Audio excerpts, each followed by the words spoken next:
The lights of the studio were blinding, the cameras rolling, and the audience leaned forward in anticipation. It was supposed to be another routine political debate where Charlie Kirk would dominate the stage with his usual talking points. But this time, Jasmine Crockett came prepared, armed with more than sharp words. She had receipts. Kirk opened with his familiar bravado, speaking over others and throwing out claims meant to shock the audience. He smirked, convinced the night was already his. But Crockett didn't flinch. She calmly waited, her notes stacked neatly in front of her, each page a weapon waiting to be unleashed. When Kirk tried to dismiss her with a laugh, Crockett leaned forward. "Charlie," she said firmly, "you've built your entire platform on half-truths and distortion. But tonight, I brought the truth with me." The audience stirred as she reached into her folder and pulled out documents, emails, financial records, transcripts, all carefully highlighted. The screen behind them lit up as her team began projecting the evidence in real time. Every claim Kirk had made earlier was contradicted by his own words, his own signatures, his own money trail.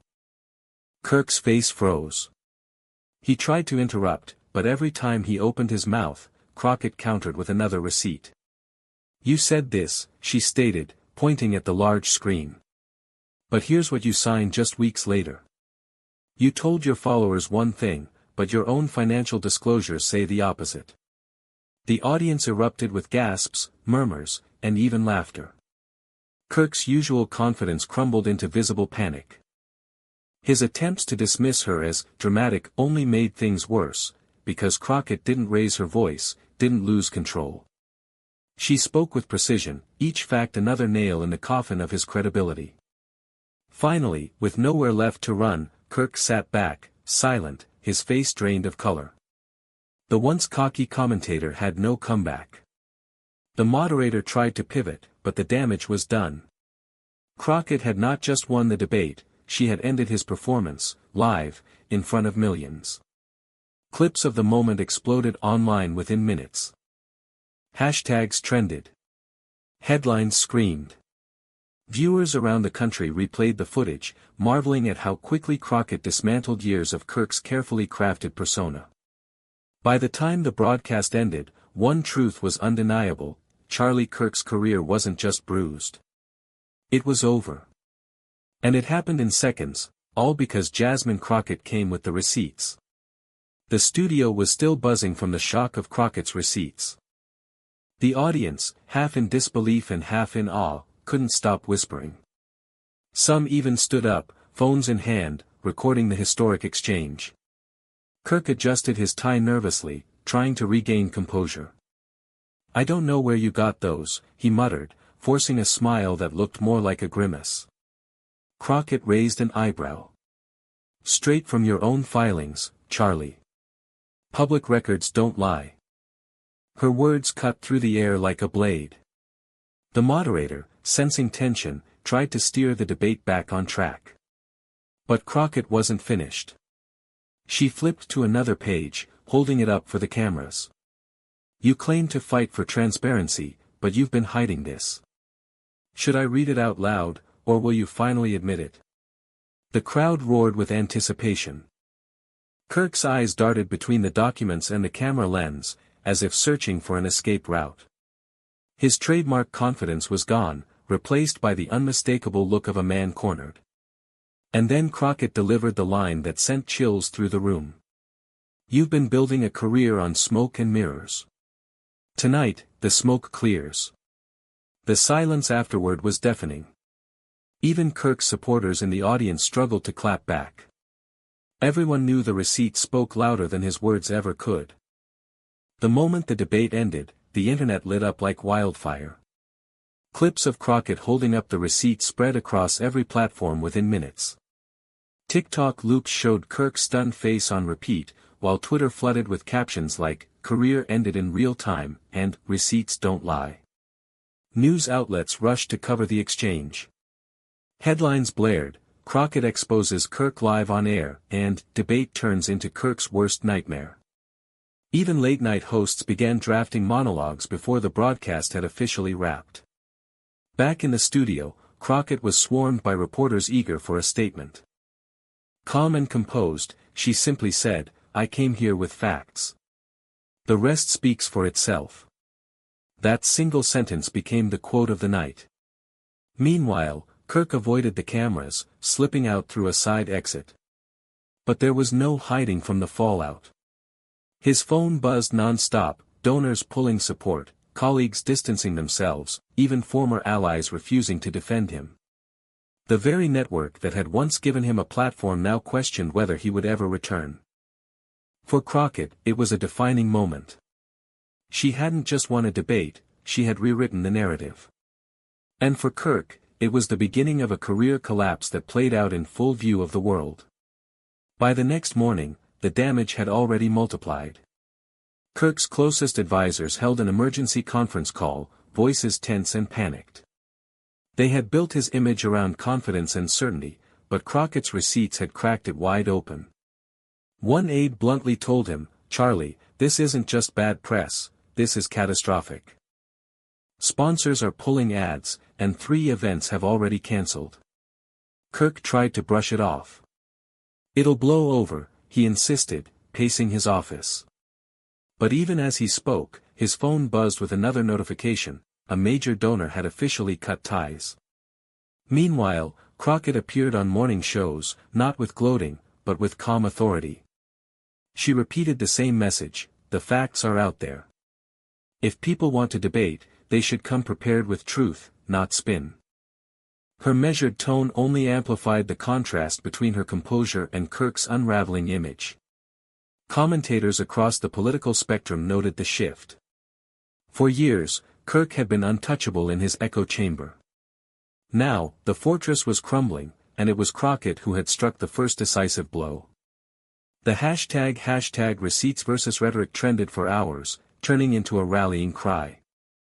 For Kirk, it was no longer about saving face on stage, it was about survival. And even his allies weren't sure if he could make it out alive in the political arena. By the end of the week, Kirk's empire was no longer just wobbling, it was collapsing. The first major betrayal came from inside his own camp. One of his longtime strategists, a man who had been at his side for nearly a decade, went on record with a national outlet. "I warned Charlie this would happen," the strategist said. "You can't build everything on spin. Eventually, someone like Jasmine Crockett comes along with the truth. And when that happens, you've got nothing left to stand on." The statement spread like gasoline on a fire. Clips of the strategist shaking his head, almost embarrassed, played back-to-back with Crockett's steady delivery of the receipts. The contrast couldn't have been sharper. Kirk tried to retaliate, posting a shaky video on social media. "This is all a coordinated attack," he claimed, his voice rising. But the comments section told a different story. Viewers flooded the feed with screenshots of the very documents Crockett had revealed. The replies were merciless.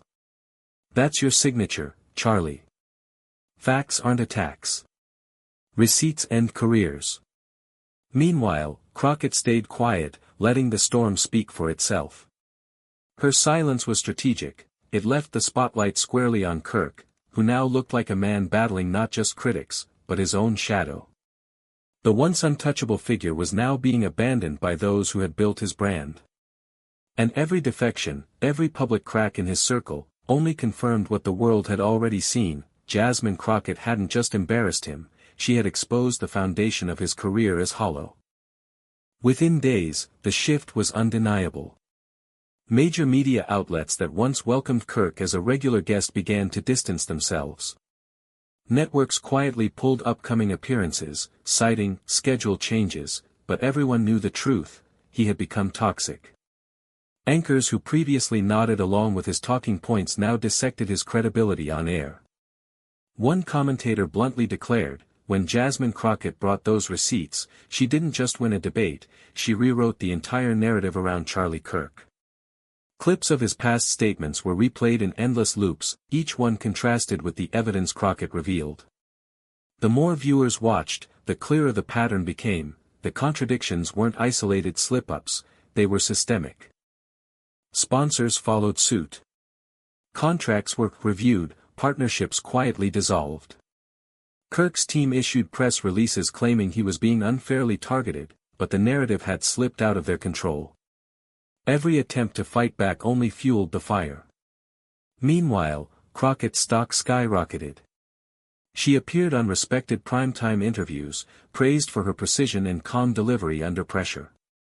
Commentators marveled at how she dismantled Kirk without raising her voice, letting the evidence do the heavy lifting. The hashtag career over in seconds trended worldwide. What was supposed to be just another debate had turned into a cultural moment, and for Kirk, it was the beginning of a downfall playing out in real time. By the following week, Kirk was in full crisis mode. His advisors urged him to step back, to ride out the storm in silence. But silence wasn't in his nature. Instead, he announced a live broadcast on his own channel, a last-ditch attempt to reclaim the narrative.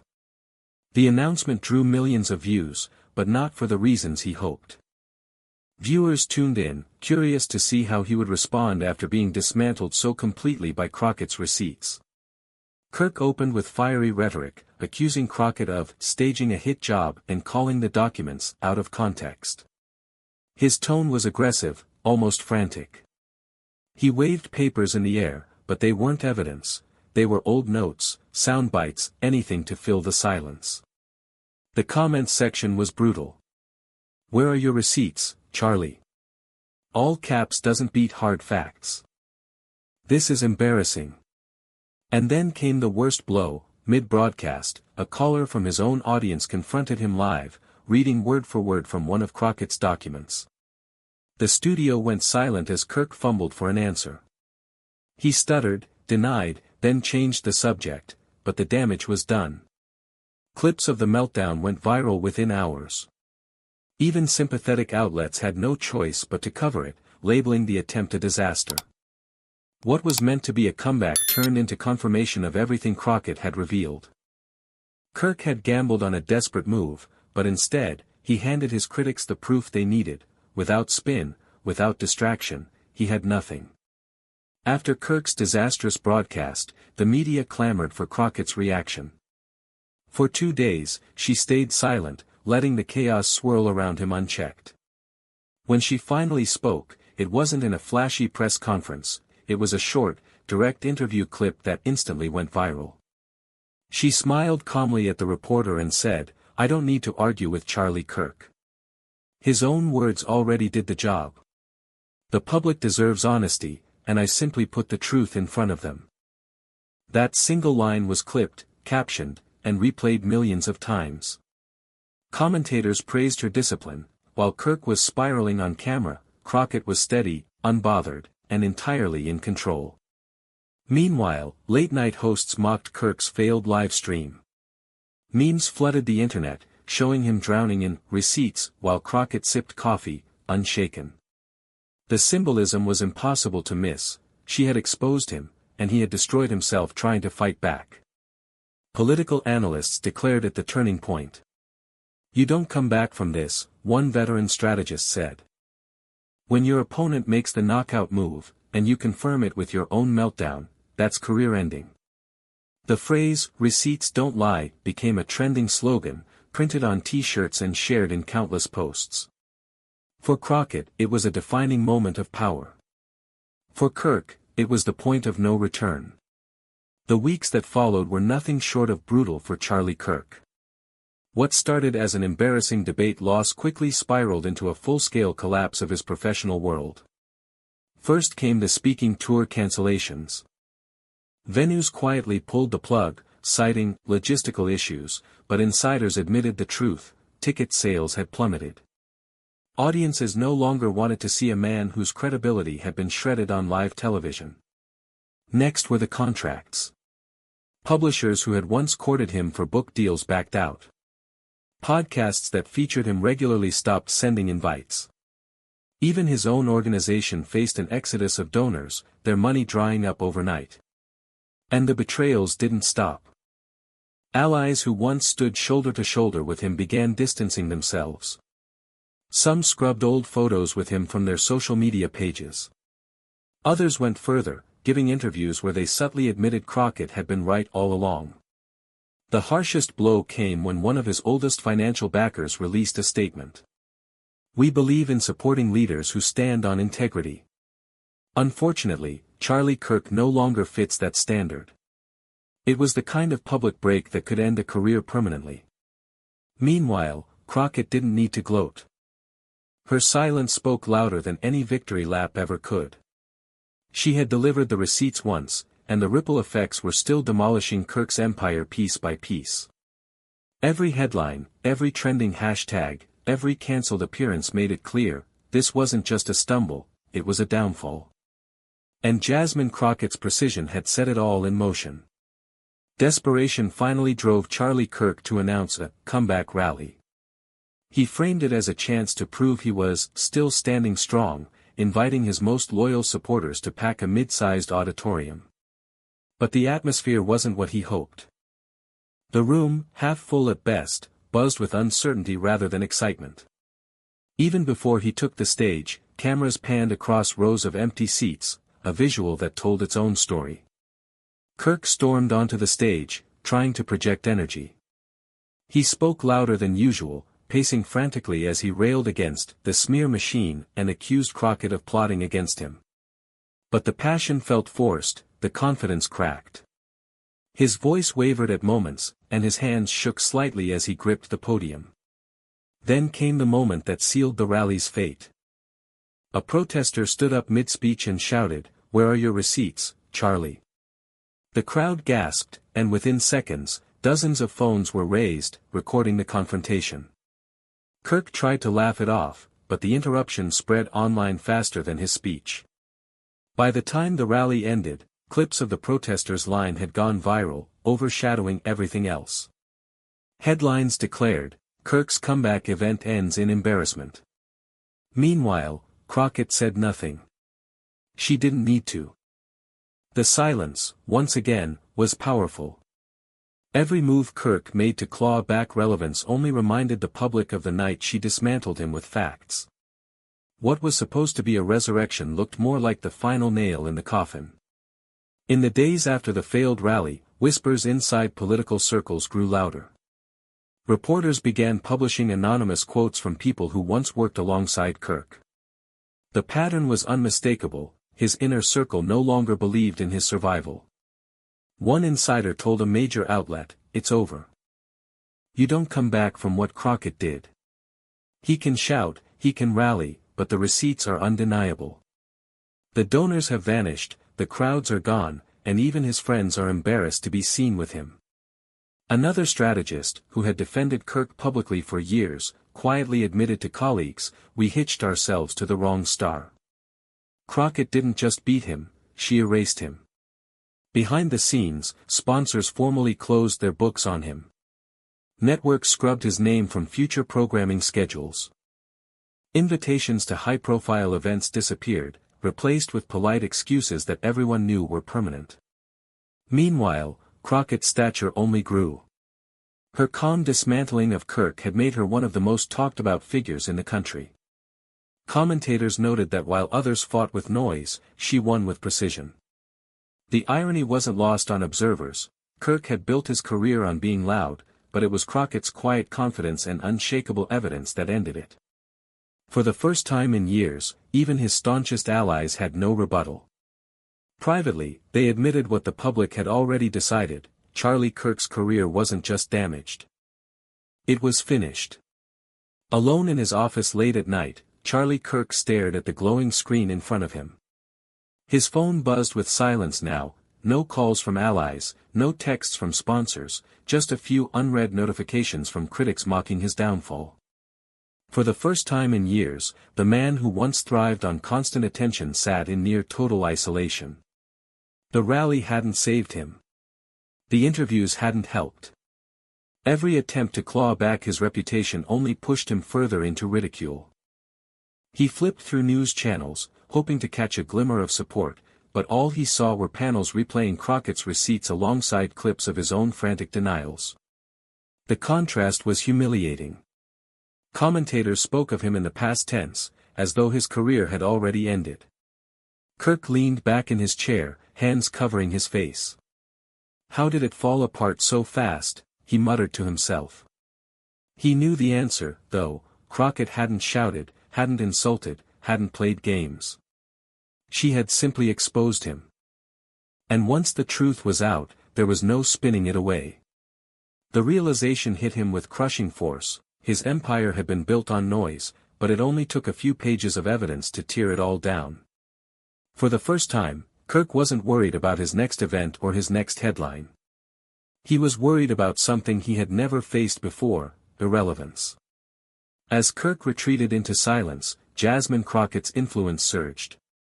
Invitations poured in from every direction: primetime interviews, university lectures, and keynote speeches at events where she was hailed as the embodiment of accountability. Clips of her debate performance were replayed not just as political moments, but as cultural milestones.